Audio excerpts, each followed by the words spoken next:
Who's scoring big in the NBA this season? You are. With all the new ways to get in on the action of DraftKings Sportsbook, an official sports betting partner of the NBA, from Monster Slams to dishing the rock to cleaning the glass, get behind your favorite players and the prop bets you can make on DraftKings, the home of NBA player props. Ready to place your first bet? Try betting on something simple like picking how many points your favorite player will have. Go to the DraftKings Sportsbook app and make your pick. The Lakers are heating up, man. Definitely keeping an eye on Luka prop bets. Is this your first time? Here's something special just for you. New DraftKings customers bet $5 to get $150 in bonus bets instantly. Take it to the rack with DraftKings Sportsbook. Every point counts. Download the DraftKings Sportsbook app and use code Jenkins. That's code Jenkins for new customers to get $150 in bonus bets when you bet just $5. Only on DraftKings, the crown is yours. We're live. Welcome to Jenkins and Jonez on the Volume Podcast Network. It is Thursday, February 20th. Chat, did we hit did we go over or under on the estimate for what time we would start? What was the line at, Jackson? They were saying 7 minutes after our listed start time of 9 a.m. Pacific, and the ad came in right about then. So pretty good line setting by the chat. They did a good job. Yeah, they're longtime fans of the show. They know the vibe. Well, thank you for dealing with our bullshit, with our inadequacy. If you are just listening to the podcast via podcast apps, you could be in the chat also making fun of what time we start the show at youtube.com/@JenkinsandJones. but grateful to the chat. We really appreciate that you hang out with us enough that you have your own running jokes about us, even though it was a sobering moment for yours truly. As always, Jenkins and Jones, hosted by Dragonfly Jones, aka Tyler. Hey everybody, have a good. LeJethro Jenkins, aka Captain America. What's that, Bubba's? Damn, nigga. I can't be.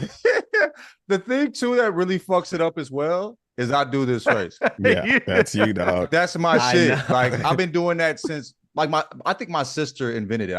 My little sister Courtney, I would tell her to do something and she'd be like, and she didn't want to do it, and she just look at me like this.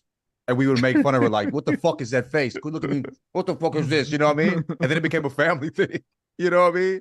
So when you're saying Anthony Mackie jacked your famous I think it's, I thought I was the first person to say Deep Dookie too. You know what I mean? Like it's not the first time it was made, obviously. So I'm not the first one to say it, but I thought it was, you know what I mean? So now everybody did it. I found out later. But anyway, yeah. We might be related in some way. I feel like everybody can do that face. It's kind of related in some way.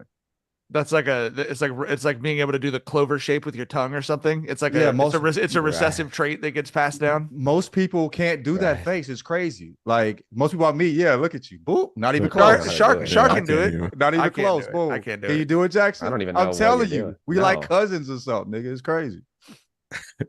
How do you? Char can do it. Char has weird control over her. She could also point her upper lip in like a triangle away from her face.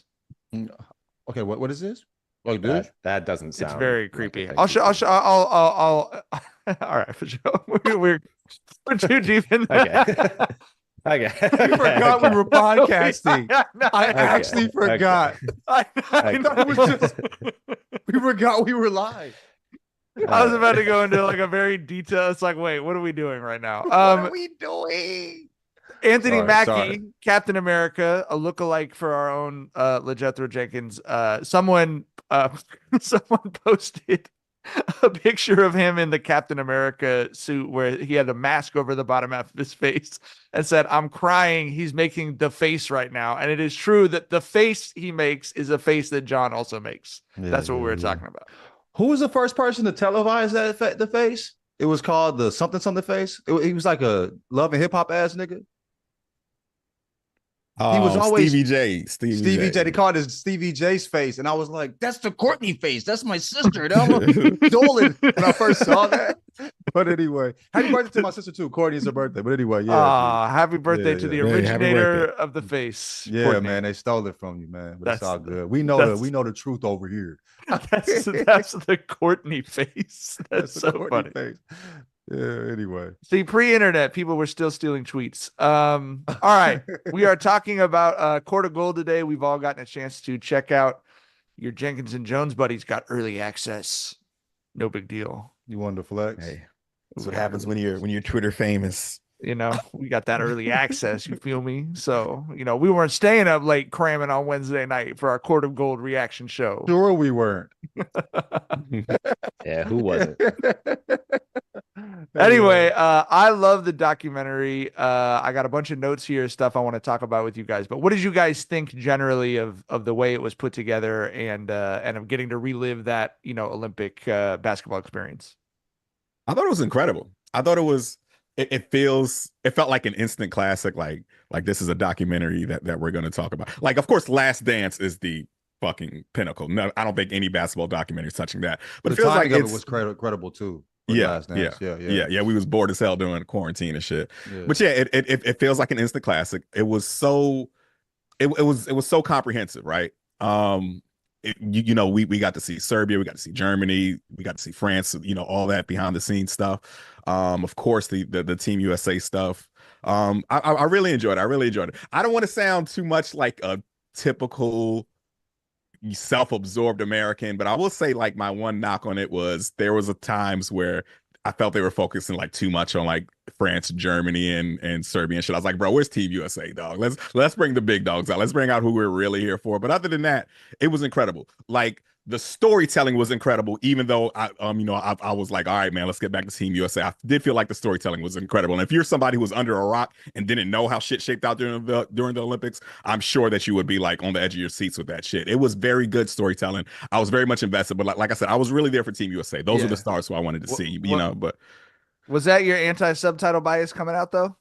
No, not at all. I told y'all before, I love the intricacies of other languages, bro. I just, like I said, when I tap into do binge watching, I just need to turn my brain off. But right, for sure. You know, like I was talking in the group chat before about how Nicola had that quote about how, you know, he picks Cat's brain all the time. He was like, you know, we do the same thing. We eat the same bread. I thought we eat the same bread was an incredible figure of speech, right? Like, I love shit like that. Like when they were talking about how KD was busting their ass, you know, Jokic was like, he's catching the ball on the 45, and I assume that's like the 45-degree angle because KD does his work on the elbow, right? Like little shit like that, right? Like I love like the differences in languages and stuff like that. So it wasn't anti-subtitle bias at all. That was what intrigued me a whole lot about this. I love like I said, you know, seeing different cultures and the way they speak.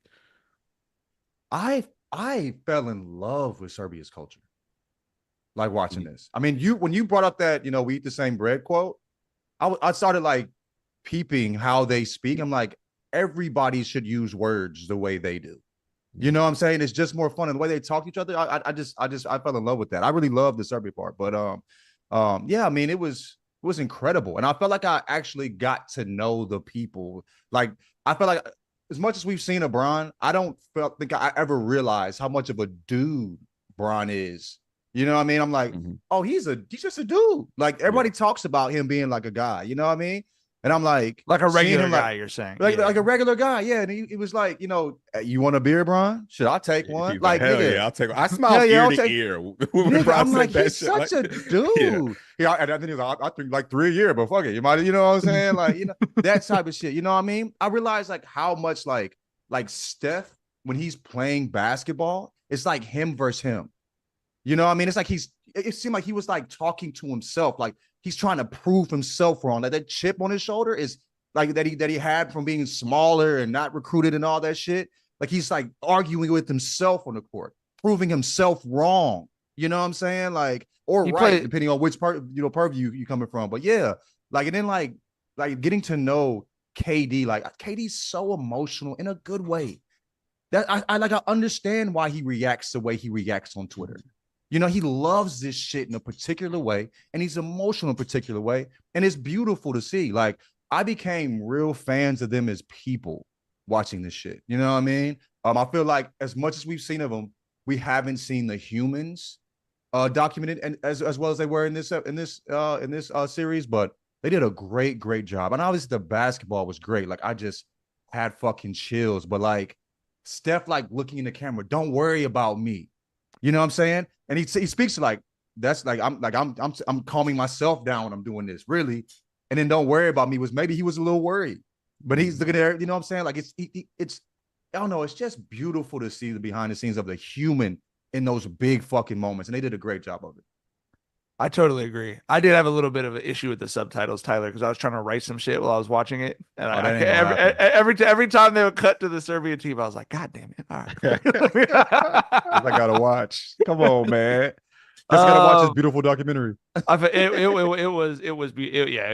really was. I think up there with just about any other documentary you could talk about. I love watching stuff about the Dream Team. The original Dream Team, because of those personalities, like you talked about. The Last Dance was the same thing. Anything that humanizes people, and I think in the more corporate documentary world, we don't always get that.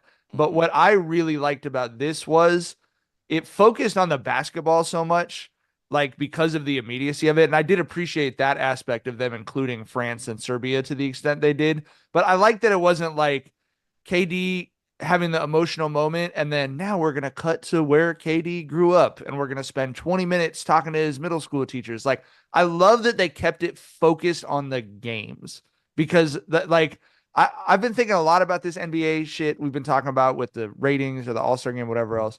Someone said yesterday on Twitter, and I thought it was perfect. Basketball has a propaganda problem. Like, football's propaganda, bro. You are fed, you're watching highlights of a 17-13 horrible football game, but you're watching the NFL Films highlight, who, they invented slow motion for sports filming. And you're listening to that voice like, the Dolphins need this first down. And you feel like it's a fucking movie, and we're not presenting basketball to people in that way. And this documentary, even the games that I didn't really care all that much about the other quarterfinal games, when we were watching them. But in this documentary, everything was so gripping. You just were and they just gave you just enough for the personality. Here's Dylan Brooks with his family, as a completely different dude than you've seen him ever playing basketball. And then we're right back into the game. But I thought they did a great job of humanizing people through the sport, as opposed to you're going to watch a 40-minute, record scratch. Let's go back and tell this person's whole life story and then get back to a game. I thought they did a really good job of keeping it focused on the basketball, and they presented it beautifully. And I thought even better than the way the Olympics, obviously NBC is a gold standard for how they presented it. But the shots of Steph after the night shot with the crowd in the background, and they just filmed it gorgeously. It was just a beautiful presentation of the game. Yeah. It was incredible storytelling. You mentioned the whole Dylan Brooks family dinner scene. We saw a whole new side of Dylan Brooks. I was like, wow, I think I like Dylan Brooks. He seems like a good dude. Never had that thought before in my life. Someone else whose profile, who my opinion elevated on through this documentary was Nick Batum, bro. He's kind of a bit of with him. Yes. He's kind of a bit of a punchline, the Blue Bloods clan freestyle. Why the fuck Batum? And we know that quote about it though.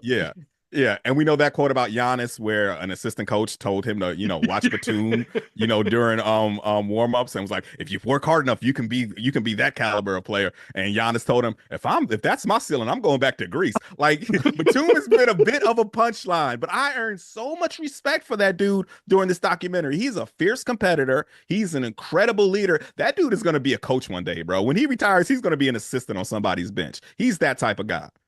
And he has a healthy balance of being a competitor, but also appreciation. He's when Steph hit that shot, fuck, but god damn, that's a cold motherfucker. You know what I'm saying? That was beautiful to hear. But what's interesting is when they were down, I was nervous, but I remembered who they were. And I was comfortable, they can figure this out. And it's interesting that in the moments, they're questioning themselves. And I don't see it like that. I guess even as a 40-year-old, knowing they're humans, I see them as superhumans. Right. And they don't. And so they really have to fight through the mental aspect of it in a way that I didn't think about, you know what I'm saying? In order to get to who they are and do what they did. And they showed that very well. And when they in these moments, like you said, they highlighted the moments. They didn't go back and forth too much. It was they did a good job of showing the moments. And in those moments, they did a good job of showing what these players were actually going through and thinking and how they were feeling. And it was eye-opening for me. As fans, I feel we when I look at KD and I look at Bron, look at Steph, you know what I'm saying? I'm seeing what they are in their totality. And in the moment, they're just a dude that's trying to make some shit shake to find their rhythm because they getting cooked right now and they having to fight through that shit. They got, you know what I mean? And I didn't think like that. I thought like, you know, I didn't think Steph was arguing with himself, telling, you know, like doing a calm down. I thought he was really telling his fans to calm down. Like, I didn't know Steph was like, nigga, you need to calm down, bro. You got this. You're you.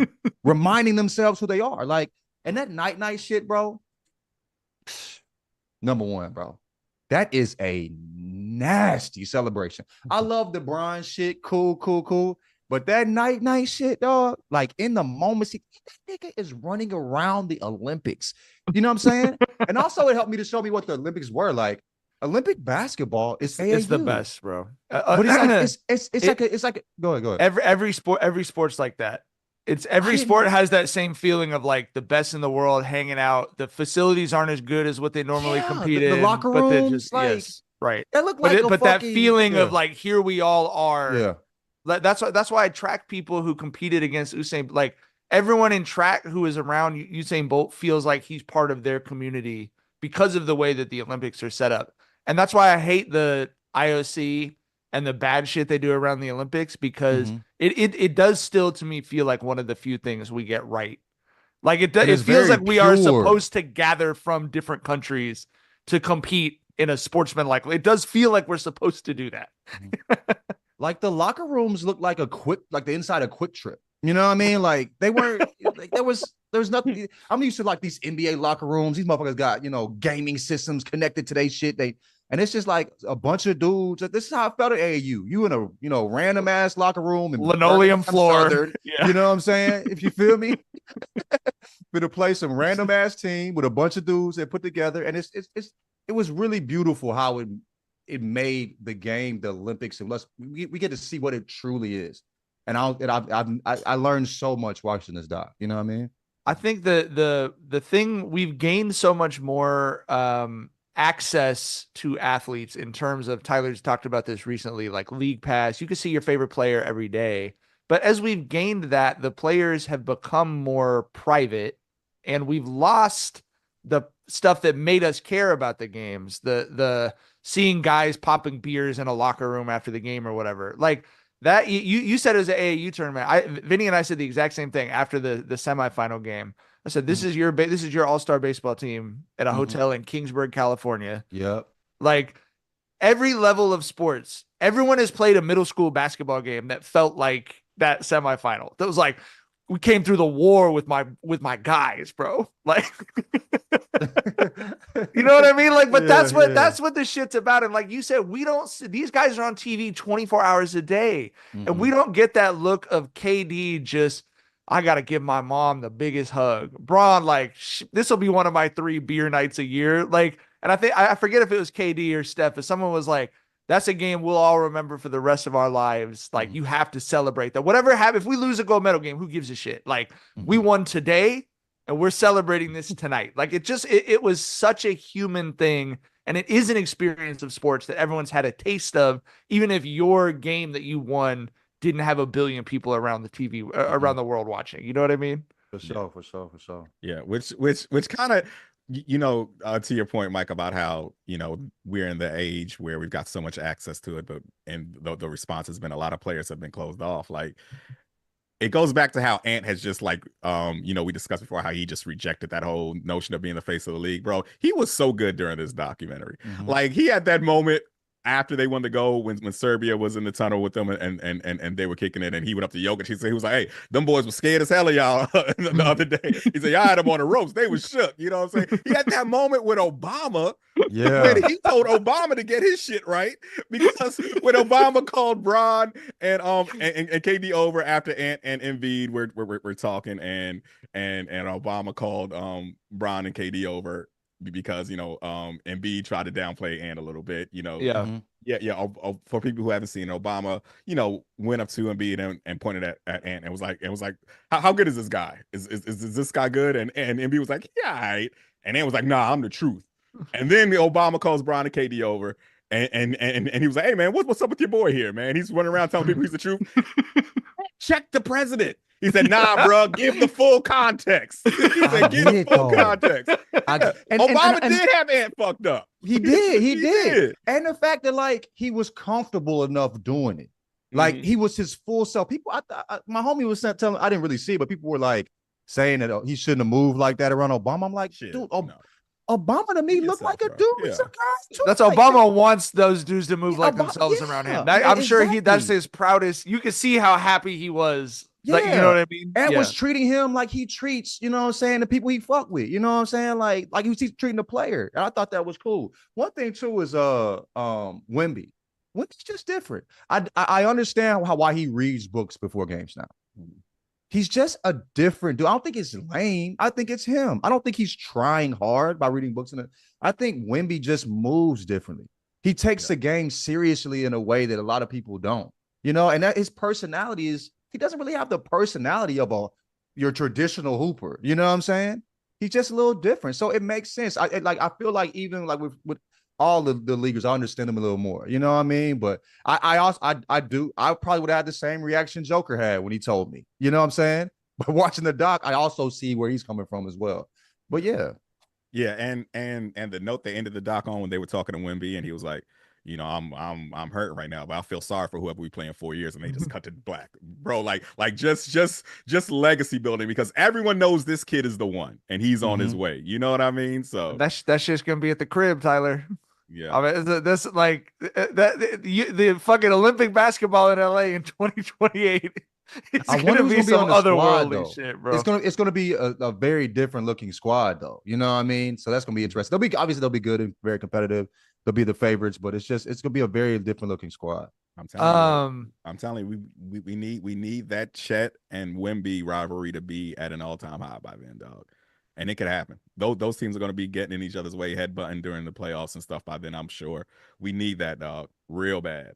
We might need a, you know, I don't know, bro. We could need something. We need Jason Tatum, or we need somebody to. I mean, we don't need more than just it just ain't Chet alone, brother. It can't be Chet versus Wemby. But Chet versus Wemby, bro. It's two 7'3" dudes. That's what we need, dog. Yeah, for sure. But linked on linked, as Reggie Miller said. Giraffe fight, bro. Linked on linked. Get the Apatosaurus neck shaking. Right. Yeah, I had a note on here about Wemby. I thought it was interesting that basically every other player from Serbia and France was satisfied with the fight they gave the Americans, but also ran into that wall of, I had so much respect for what Batum said, 99.9999% missed that shot. And he's like, there's no shame in being, especially when you get to the fourth decimal point of nines. There's no, like, you know how hard you worked to get to be not in the 99.9998, but all the nines all the way. And so, you know, Mookie talks about this with Shohei. I can't do that. Like, there's Batum. Like, I could have spent another 1,000 hours in the gym. I could never do what he just did. And I defended it as well as I could defend it. I'm confident in the amount of work I put in. Everyone reached that level of acceptance. The Serbians were basically celebrating, like, we gave the Americans all they could handle. Wemby was fucking heartbroken that they lost that game, because he knows he'll get past that fourth decimal point of nines. Yeah. Like, that's the craziest shit, is seeing like our Avengers on their end of that experience and him on the young end of that experience. Like, no, that's supposed to be me. I'm not supposed to be the second best player out of 8 billion players. In his first Olympics. You know what I'm saying? Like, he's like believes in himself that much, where he's shocked when he loses to potentially the best team of all time. You know what I mean? Like, they talked about the dream team, and it's like they played 9 NBA players outside, you know, there was more on Canada's team, NBA players, than all the NBA players they played against. You know what I mean? And so seeing how, you know, the league's changing and the world's changing, and seeing how they dominated. But anyway, yeah, I was really impressed with Wemby and how he cares. I've already, you know, we've already talked about how impressive we were, but yeah, I see why he moves the way he does. Of course, he fucking reads before games. He's fucking Wemby. That's who he is. You know what I mean? Yeah. And I also think Wemby took things a little bit harder than the Serbian team did, because I think there's like a cultural divide. I think Serbians have figured out a really good work-life balance from what I saw in this documentary. Right? Like they were like, bro, we're gonna go out here, we're gonna give it our all. If we fall short, fuck it, we're getting drunk. Like that seems like the Serbian way of life, and that is a great way to approach shit. Like you saw Bogdanovic talking so much shit during that game, doing the Carmelo headshots at Carmelo and shit, and then we got some during the interview, he was talking about how strong he was, how he legitimately was basically fed up with American greatness in basketball, and how he was ready to knock these dudes off. And then he was like, it just didn't happen for us, bro. They were just better. And you know what I'm saying? And then those dudes got drunk and start doing Serbian chants together and shit. And no, I really fuck with the Serbians. They were in the tunnel waiting to congratulate Team USA after they won the gold, right? Like they have it seems like Serbians have a really good work-life balance. That's something I took from this doc too. For sure. All right, I got a couple of notes here. First of all, I know, we're an anti-effort podcast in many regards, and I wanted to talk to y'all about how try-hard the French were about their chemistry and practice, because there was an incredible moment of they're talking about, we've been practicing together for months, and then they asked KD about it, and I don't know that a human being has ever had a more genuine smile and laugh than KD had in that moment, where he goes, what's the chemistry going to do for you when you got to guard Steph? Like, and that ended up being so prophetic. And Steph was the one that buried them boys, bro. Yeah. But did you enjoy the American superiority of like, oh, y'all working real hard to come in second? It's like, bro, they're like, yeah, we've been playing since we were teenagers, since our high school days. There's chemistry here. Y'all got beat by some dudes who were on vacation for 3 weeks. Like, you know what I'm saying? Like I don't know what to tell you, dog. Katie hadn't shot a ball in a month. You know what I'm saying? Like, bro. But yeah, man. I mean, Steve Kerr said it, bro. The Olympics are in Paris. There's a lot of people there because their girlfriend said, "You go. Well, we're gonna go spend a month in Paris. Okay, we could call that a work trip. That's fine." Right. I feel like also like you gotta like. I think Steph Curry is God's favorite basketball player. Like he's God's favorite. You know what I mean? Like when he's on a fucking tear, like there's literally nobody who's ever played that can do anything about it. That shot on a double team, and he's like, I've practiced this so many times. I was comfortable shooting off the dribble behind the back on the run. That was crazy. You know what I'm saying? Falling away. You know what I'm saying? On a triple. Like I just know I've done it. Like that's a nigga, bro. Like you could do, like you said, we could practice as much as we can. And we never be able to do it. You can work on defensive slides for decades, nigga. When God is at work, nigga, you just gotta, you know what I mean? Like, dog, it's different. So yeah, man. Like, but that was a bar. What the fuck you gonna do? Like, how does chemistry gonna help you when you gotta guard this nigga? You know what I'm saying? He's shooting from 40. The fuck? He you know what I'm saying? The game changed the day he shot that 37-footer for game against OKC. You know what I'm saying? Steph's played with, KD's played with him, but he's also been a victim of that shit too. You know what I mean? So yeah, G. But yeah, I mean, like you said, it was prophetic. It was true. I just loved it. Like that whole team thought that it was their destiny to beat America in the gold medal game. Like, the coach was like, I came back for 4 years to for this game. And he told them before the game, that was the funniest shit to me. He told him before the game, he's like, this is it for me.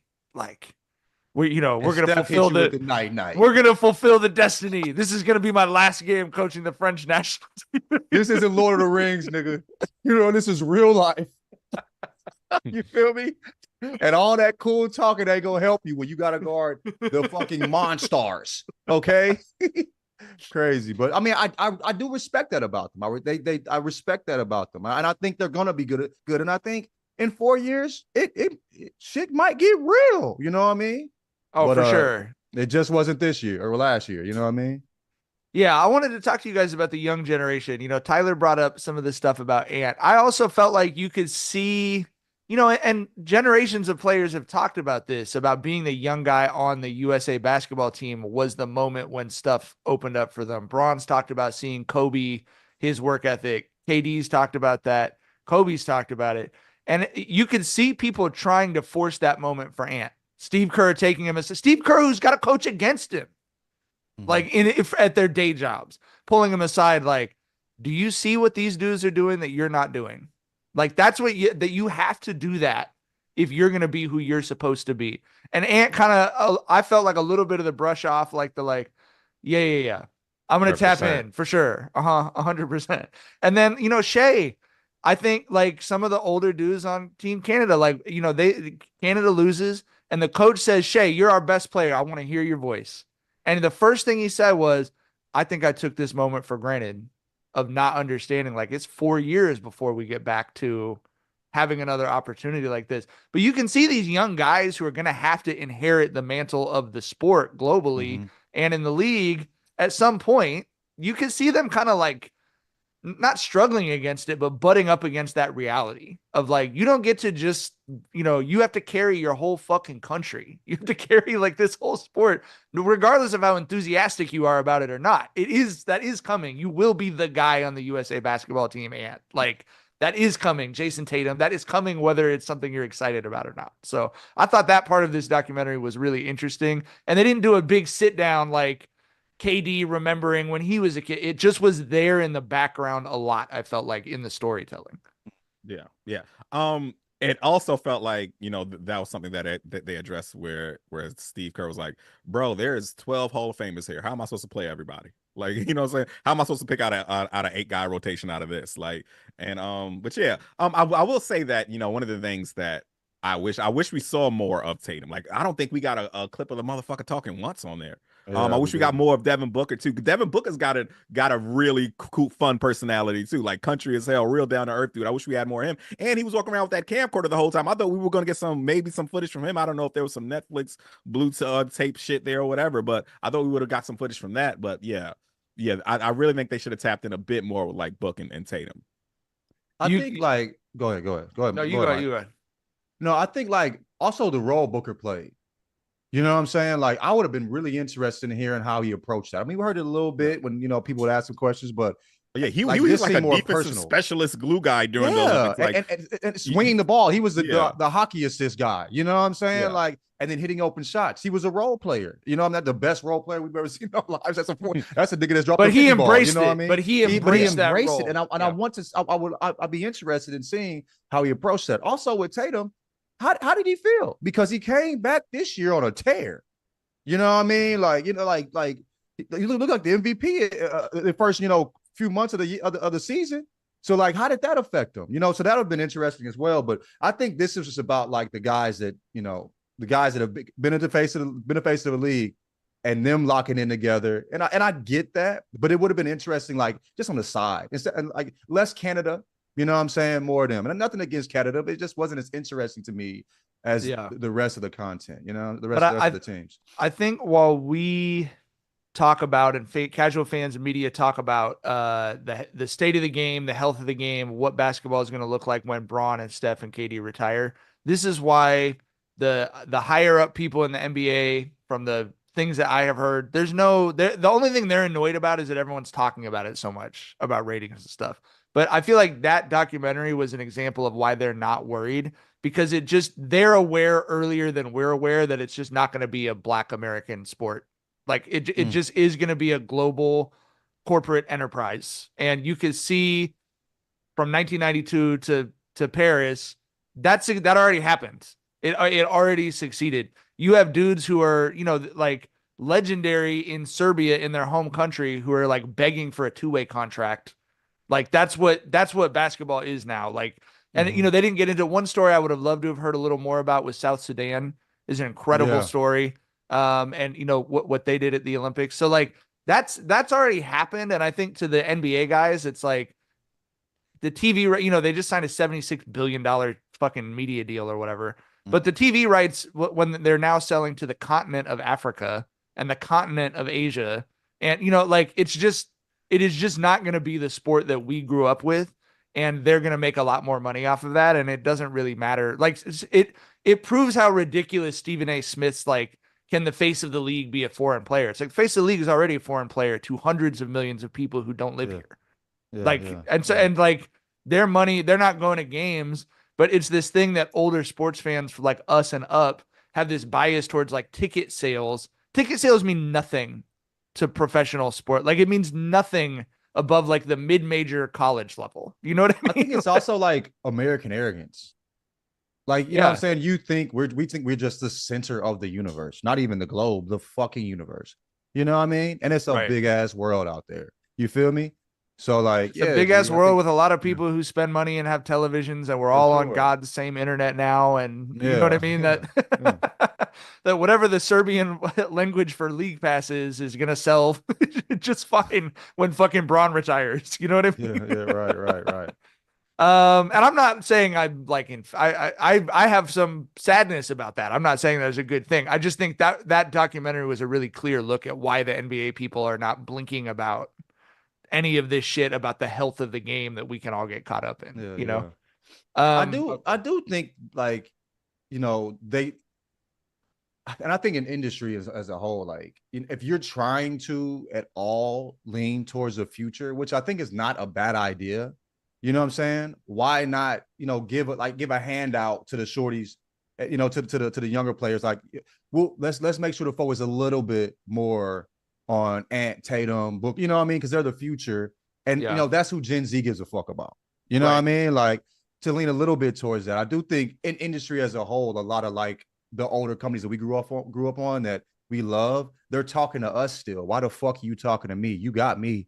Right. You know what I'm saying? Like you need to start leaning a little bit better. So I think just like a good business decision to make sure the future is healthy in America, you know what I'm saying, would be to lean a little bit that way. But yeah, it's going to be global, but it's not, doesn't hurt to kind of like think about the American players. It'll be a big deal here. For sure. So yeah. Yeah, no, I agree with you. What did you guys think of Embiid telling Hallie that he'd rather retire than go to Indianapolis? I'll let John no, man. I get it.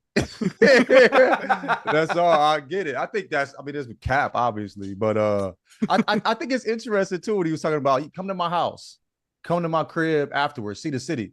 I'll be honest, I was talking shit, and I was in the city for 2 days. I had a trash ass experience, but I wasn't with no real niggas. I wasn't with no real ones. I wasn't with the people I'd actually hang with if I lived in Indianapolis. You know what I mean? A white woman told me, you know what I'm saying, about Subway, nigga. You know what I'm saying? I don't know how many of those I have on my phone. You know what I mean? Like, so I don't know if I should have said that, but but yeah, call the hotline. Here's the white women I call for advice about food.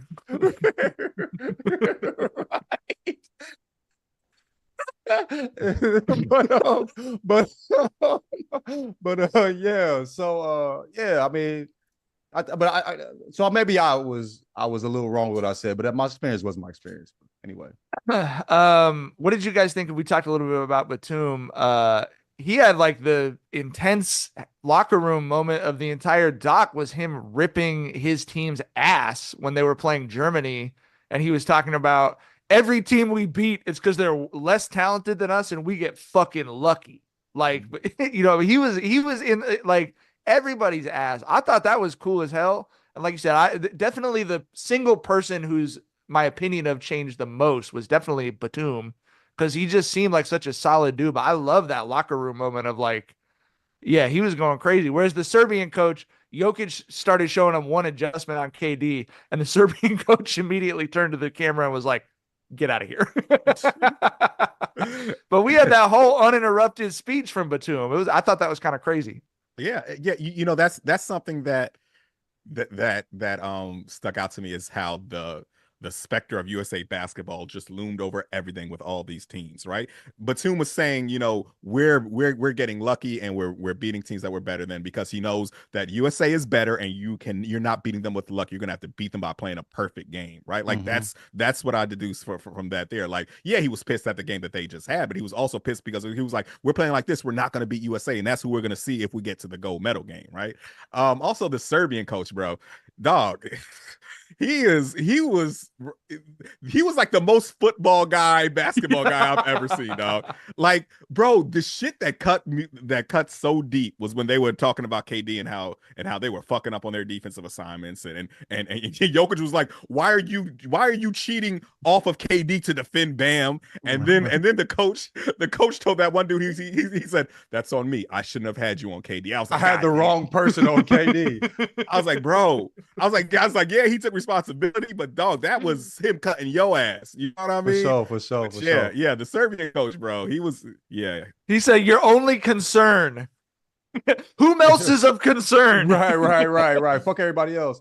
Like when there's like Kerr said, Hall of Famers, nothing but Hall of Famers on the bench. You know what I'm saying? And he's saying that, but when he was talking about the 45, I think Tyler mentioned that when he was talking, Joker was speaking to like, hey, this and that. You know, he was like, he told him like the Serbian coach, he told him, fuck out of here, like fuck, like some type of shit like that, right? And we was trying to break that shit down, and I thought it was Joker's reaction. He just walked off, didn't like immediately. It was like Joker was 14. Let me get and I what I thought was I really love the respect they have for their elders. Like I truly fell in love with that culture, man. You know what I mean? Like he says that he doesn't take it personally, goes and sit his ass down, let the fucking coach talk. You know what I mean? He's Joker, the best player in the world. You know what I'm saying? With 3-time MVPs. And and this man tells him to go sit the fuck down. And he goes and sits the fuck down. And I that's one thing I love too. Like, I think that's dope. And I do think at times people take shit too personal. You know what I mean? And I love that about that culture is that there's just a particular respect they have. Like that coach couldn't talk like that to NBA players. You know what I'm saying? That weren't Serbian. You feel me? They would send his ass back to Serbia. You feel me? If he came over here doing that shit. And right. he would last a minute and a half. And Joker, the best player in the world, when he set his ass down, when he told me he didn't take it personal, none of that shit. I thought that was really beautiful. And that's what I really tapped. I saw how much they respect him. But also, I think at one point when they was in with the coach left and they were talking to each other, and he was like, fuck the coach. Fuck everything is us. We got to get out here and make this shit shake. You know what I mean? And so I like that too. It was just a nice little balance of how to move. I'm just really impressed with the Serbian culture in general from watching that, bro.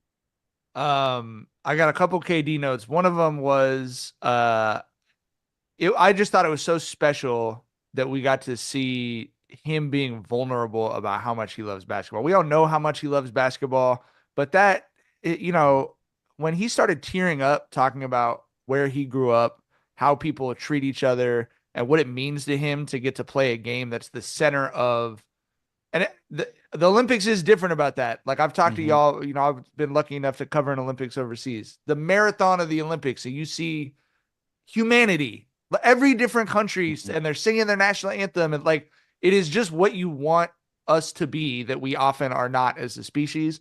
And the emotion he felt about it didn't seem like him getting to be the center of that, but the sport getting to be the center of that. I thought that was, to me, the most special moment of the documentary, and just a side of a superstar of that level that you just almost never going to get to see, obviously. Yeah, that was, that was for sure the highlight to me, the most emotional moment in that documentary. I really like KD, man. He's such an interesting dude to me, right? Like he's someone who is so many things at once. Like he's a dude who is passionate but still doesn't give a fuck. He's a dude who is, insightful, but still has some blind spots here and there. He's a dude who is he's so human. You know what I mean? He's a dude who's extremely open but still closed off a bit, right? Like he's just so many things at so many moments, and it's just like, bro, I just really love how human the dude is, and for him, for a guy who's like a top 10 hooper all time, in my opinion, to just be so human and so vulnerable and put that all on display. We've never seen like a basketball player of his caliber just be so open. You know what I mean? So really love KD, man. I think KD has the mind of like a poet or a philosopher, but his art is basketball. You know what I mean? Mm-hmm. Like the way he expresses himself, like he just happened to be 7 foot. You know what I mean? So instead of, writing down his thoughts, his expression is on the court with that fucking hoop. You know what I'm saying? In that ball. And I think we really see that. You know what I'm saying? He's such a fucking human, like Tyler said. He feels very strongly about the things he's connected with and he's around. You know, like in his interview with I forget what was it? My next guest is, or what was it? Yeah, like the way he's spoke about things, he puts a lot of thought into them. Like he really goes to Olympics and looks around and absorbs what's going on and takes in the moment. I think that's how he lives. You know what I mean? Like when he's playing basketball, like he's, you know what I mean? Like he's really in the moment, the way he like experiences it and expresses it. So like, I don't know. I felt like how I felt about KD before he went to the Warriors. Like I told y'all, KD was my second favorite player. By far. It was just Bron and KD. Everybody else was everybody. But I'm like, oh, this is the guy, you know what I'm saying, that who KD is. Yeah, he went to the Warriors and all that, whatever, and fuck all that. He's the same fucking dude. He's a dude that went and played what was it? Oklahoma State. He went and played flag football with college students during the lockout. Right. He's the same dude. He feels he would go and absorb the Olympics how I would as a person who might not get another chance to go. You feel me? He absorbs moments in that way as if it's the only chance he gets. You know what I mean? And that's a very human thing for somebody in his, position. So I don't know. I'm just a big fan of him. Like Tyler said, like I fuck with KD. All the shit talking, all that. I don't give a fuck about none of that. I'm like the human and the way he expresses himself, the way he thinks and moves. I respect it greatly. I think, I've intersected with KD in a couple of interesting spots. I've told y'all, but I saw that second to last game in Seattle, his rookie year was that for me. I was like, I'm gonna be a fan of this dude forever because of how he moved in that game. But I got to see him during the lockout. He helped organize the All-Star game between the Drew League and the Goodman League, which was like his like DMV League area. Yeah. And they played that at the Pyramid at Long Beach State.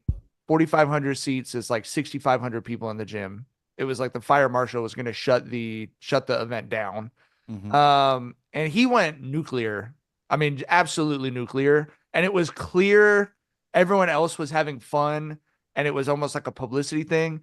And that was that event where it was like, this is all he wants to do. It's like, this dude is like starving for basketball. You know what I mean? He's and the level of like seriousness he was taking everything was crazy. Russell Westbrook's there. I love Russ. Russ is like with his brother, seeing how far they could shoot away from during warmups and shit like that. KD's going through an NBA warmup before, two pro-am leagues do a fucking all-star game. You know what I mean? He doesn't cheat the game, bro. Go ahead, Tyler. Go ahead. No, exactly what you said. He doesn't cheat the game. Basketball is life to that dude. He is fully committed to that shit. Like we've all seen a clip of him in the club, imaginary crossover and shooting and shit.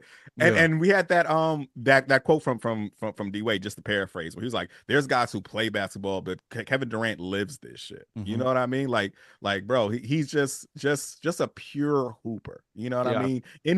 To his very core, to his soul. For sure. Yeah. Even how he practices, they talk like they're legendary. People talk about his practices like he goes full speed in his with him and the ball, nobody else. Full fucking speed. Doesn't cheat the game at all. You know what I mean? So yeah, I mean he's the greatest bucket in basketball history to me. You know what I mean? But it's not like it just came to him. He had, he really sharpened. You know what I'm saying? This war. You know what I mean? Really worked on his tools. So I honestly, like after that, and then also like, being just a fan of how he plays the game, I just couldn't be a bigger fan of the dude, man. It was really beautiful to see KD as a human. I feel like that's the person I really, felt like, damn, that's a what like how he views things is beautiful. Can you imagine being a dude it's his fourth Olympics? You know what I mean? And he's talking about the game in that way. This is his fourth. It's actually hard to be in the moment when it's been so consistent for you. You know what I mean? Yeah. And he still found a way to be in the moment. I think he talked about that in an interview what he did with David Letterman as well. But he has this mindset is really I really respect that. I really respect it. So it's like I said, bro, he's a man who contains multitudes. Like he's someone who is fully aware that he is one of the greatest basketball players of all time, and he still doesn't take any of that shit for granted. You don't see that. You don't see that. That's rare. But like, And yeah, also, go ahead. the phrase y'all keep using about him is just how human he is and his humanity. That's the part of it to me. It's like you know, Bron and Steph also get real petty and pay a lot of attention to people talking shit about him on social media. And Kevin Durant just has no care for what he's going to look like, acknowledging that he cares. You know what I mean? He's just I'll just make fun of you myself. Also, it will be really easy in the moment for him to say, "Is that when he said, is that cohesion or whatever the fuck, what was the term? Like that chemistry going to help y'all guard Steph?" It would have been very easy for him to say me or somebody else, not the guy that people were pitting against him. You know what I'm saying, for so long. But he just has he has a really healthy respect for motherfuckers that don't cheat the game. You know what I'm saying? Like, and the way Curry approaches it is similar to him. And so regardless of what all these other motherfuckers say or try to make them enemies and all that shit, nigga, he was like, yo, I respect what the fuck Steph on. Steph was a fucking guy, and he spoke to that. It'd have been very easy not to do that. And I really tripped off that. I was like, damn, like, it'd have been very easy for him not to show the love for Steph when Steph was a person people were lifting up and not giving him respect. When he was the best player on that team. Yeah. I'm not saying he had a better career, but I'm saying he's a better player. You know what I mean? And yeah, so I fuck with that. I really fuck with that. That's anti-petty right there. You know what I mean? For sure. But there's that's the other element of KD that, again, it was in the background and not discussed overtly, but there's a lot of like what really happened in Golden State, why did KD leave, etc. Here are two things that Kevin Durant told us: how much he loves playing with Steph Curry, and that kicking the ball to Steph Curry, it clearly felt emotional to him. And he said that Steve Kerr was a coach he's played for who knows him the best, that really knows his heart, and that understood him the most. Those two guys are in Golden State. So it must have been something else in Golden State. Yeah. That made that motherfucker want to get out of there, bro.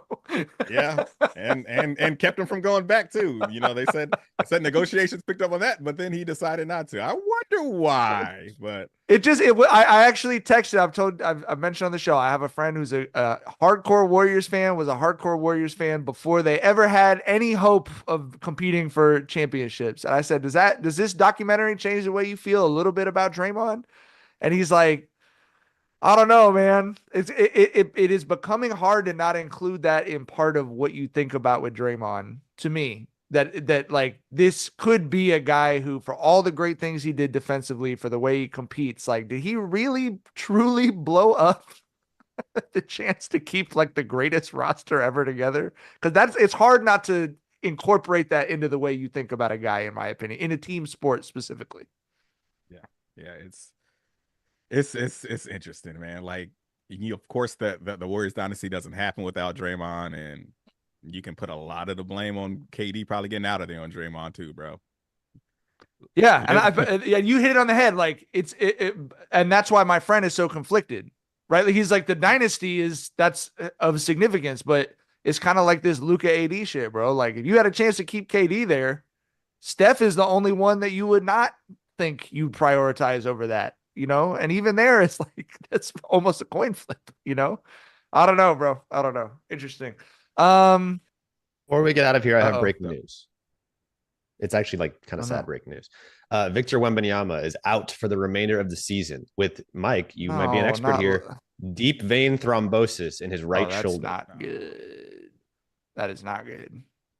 I think it's his right shoulder. What is deep vein thrombosis? It's a blood clot. It's a deep clot, and DVT specifically. And the reason Jackson said I'm an expert in it is because I've had DVTs. The DVT, a deep vein blood clot, is the clots that can go to your heart.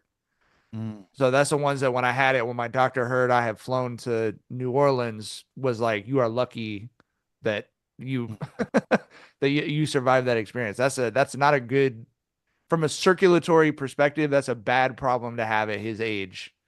And obviously circulation is stretched, blood pressure is stretched by his physiology, you know what I mean? But damn, you said it was in his shoulder, so that means that shit was, shit was like closer, a heartbeat away from his heart, bro.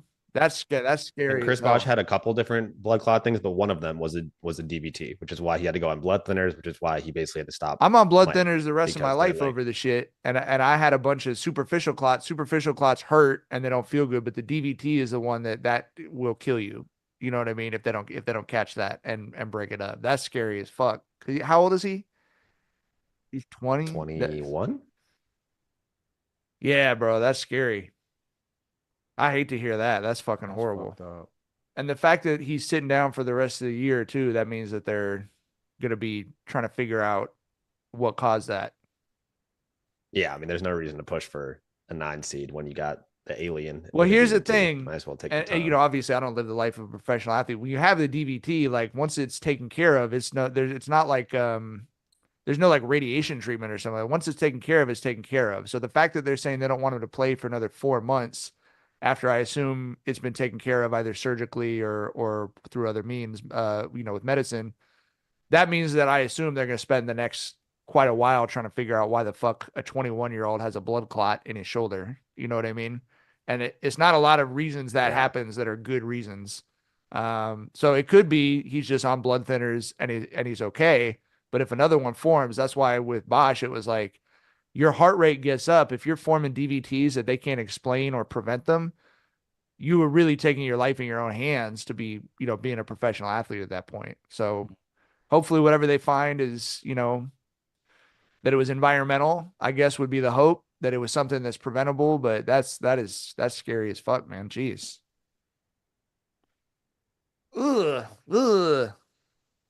Not Wemby, bro. So, We can't yeah, have not, shit, I mean man. nobody. You know, there's Yeah. like the like you said surgical is a way that they can remove it. Like they'd have to get in there and in the vein and remove the clot. Like that's how bad it can be. Not like it would be arterial, not the ones that go back to your I guess I don't know. I don't know I guess I don't know the like actual, you know, medicine of it all that much, just what the outcomes are. But yeah, I mean, I was asking, I was like, so how would you all take care of that? And they said the way they do it is that they're measuring the calcification to see how stuck it is on the vein, basically. Yeah, so, and they had said in some cases it can be surgical, but usually they're able to control it. I just don't know with his body how, you know, because your circulation it's all connected. We don't think about that, but your heart is pushing and pulling your entire body with like every beat with the blood and your circulatory system. So like I can't imagine how different that is on someone that's his size. But yeah, damn, that's wild. Y'all have anything else from the documentary? Nah, man. It was great. I loved it. We loved it. 2 thumbs up, quarter gold. Anything from the chat, Jackson? Just that they loved it as well. They loved it as well. They want to see more. They want to see documentaries on Melo and the crew that was there courtside. They want to see documentaries on the whole shit. I do think like I remember as a kid watching NFL films and falling in love with football. I remember thinking I wish that we had this for basketball and for other sports. And it does feel like Netflix's sports doc crew is just in that zone of like everything they make is so good.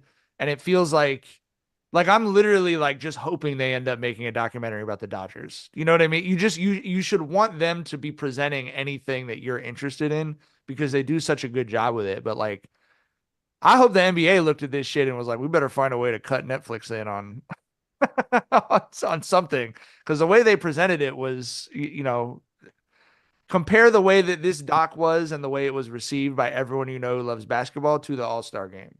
Like the NBA should be looking at Netflix like, could we give you a little bit more responsibility in the caretaking of our sport, please? One thing that golf does really good is they'll have these like the US Open, the Masters, they have these documentaries you can watch on the shit after the competition. Like they have, like I'll watch Tiger's old, you know, or like Rory and shit playing. If they were to have like a comprehensive documentary after every like playoffs, like that shit will go up. I would watch the fuck out of that. I think people that weren't even basketball fans would be interested in that content. Like my wife watched Starting Five. She loved it. Like she ran off with it. Like she said, fuck John.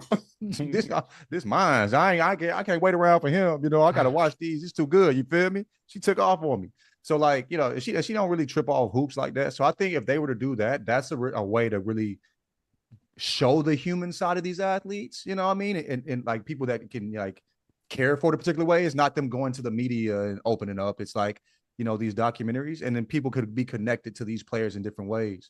So I think that'd be really interesting to do something like that. I would definitely tap in as a hoop fan, but I think people that weren't would fuck with it as well. You know what I mean? And they can get to know the players in a particular way that they wouldn't while just watching them hoop.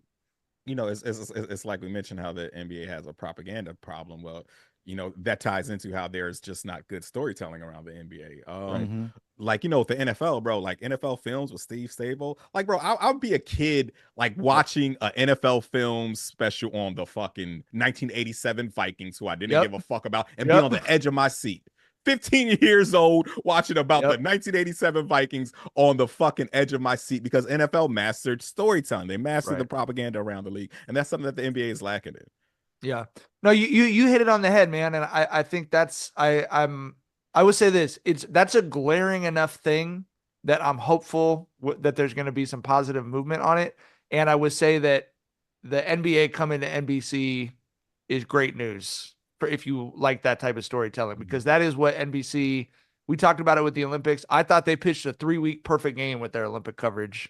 Even as someone who does not like Mike Tirico, like I talked to one of the people involved in the above him or whatever, and he said, it's like, hey, he's the perfect guy for this type of operation. And he was right. I was like, I hadn't thought about that. You don't need a personality there. You need a guy who's moving shit where it's supposed to go because of how many different pieces were going into it. You don't need a shooter. You need a traditional point guard. He ain't got to score. That's right. Find an open man. You feel me? And get out the way. Be a goofy little dork with Simone Biles, and then be a goofy little dork with fucking Snoop Dogg. And you know what I mean? Kick it over here to fucking surfing or whatever. Yeah, for sure. So that, but I think, I think we've been focused on the, of course we're more focused on the people who are on camera when it comes to media rights. But I think NBC's production crew getting the NBA is a great thing for basketball, because if you look at what they've done with Sunday Night Football, if you look at what they've done with everything that they've done in sports, especially the Olympics, I think that will be a great thing for sure. So, with all due respect to ESPN and whoever the fuck else. All right, we'll be back on Sunday night, fellas. Next show. Yes, sir. Right? Yeah. Okay, cool. Looking at Jackson, making sure. Sunday, for sure. God dang, Sunday. Yep, Jackson Sunday. is a beard like you with it now, huh? It's yours. That's your thing. Yeah, I just bought a like a trimmer. Okay, he's into it now. I love that. Next comes the beard oil. Next comes the beard oil. I can see you being a beard oil. Get you one of them rollers too. Them shit's supposed to help. My homies use them. I bet you got to have like I can't use it because I don't have the foundation. What is it? I don't know that. It's like a roller that's supposed to help with like beard growth, like the thickness of it. And my homies have used it and loved it. They said it was great for them. I don't got the genetics. You know what I mean? I don't have the double helix. You know what I mean? The DNA just ain't hitting like I wanted to.